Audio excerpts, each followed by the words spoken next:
teden praznujemo obletnico začetka epidemije COVID-a.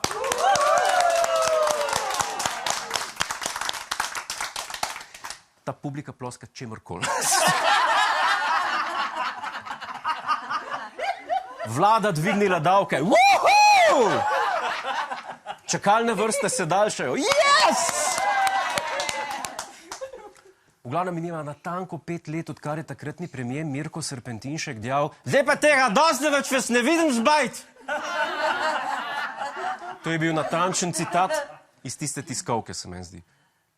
Kot sem povedal že pred dnevi, da se aktivira civilna zaščita, da se aktivirajo sistemi in podsistemi, to pa pomeni, da bomo uradno razglasili epidemijo.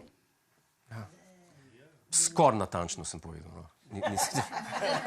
In ko boste kaj praznovali, boste uprizorili policijsko uro, boste nadeli maske v spomin na dobre stare čase, se boste družili v skupinah več kot 5 ljudi,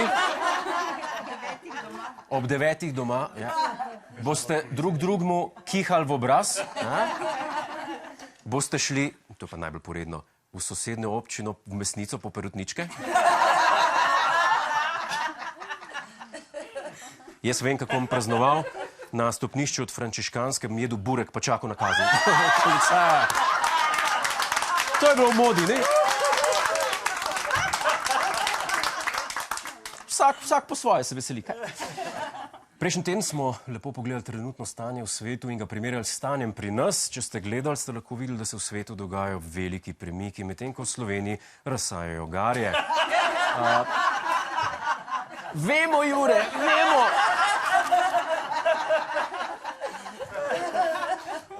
Sem tukaj pa res Srbi. Okay.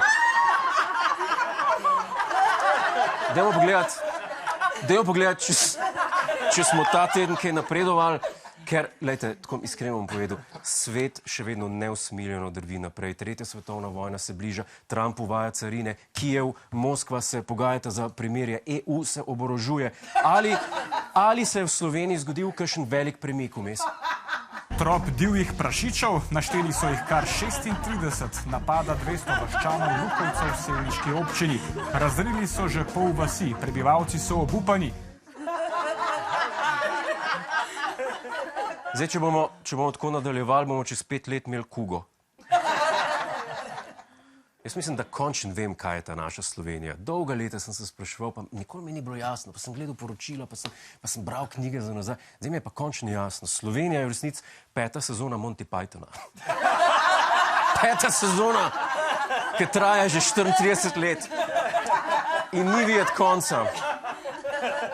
Drugač pa politika ima še vedno satiro za talca, tako da delo poklicnih komikov trenutno in še vedno izvajajo oni, politiki. Tako da tle nimamo kaj praskati. Mi smo hoteli narediti en skeč o superračunalniku, pa nas je prehitel Robert Golob. Ne? Naš premier... To je pa za zamisliti, gospod premier, da vašo sliko pokažemo, pa da se že smejijo. V glavnem, premier Republike Slovenije je objavil tole na Facebooku. In se pravi, jutri ob 12. vam sporočimo odlično novico. In vsi smo se začeli veseliti. Ker na kaj pa človek pomisli, ko mu nekdo reče, da ima dobro novico? Pač! In smo že darila kupaj. Vse. Ampak naslednji dan opoldne je prišel pa ta posnetek. Slovenija je na razpisu za evropska sredstva za superračunalnik in tovarno umetne inteligence med vsemi prijavitelji dosegla najvišje število točk.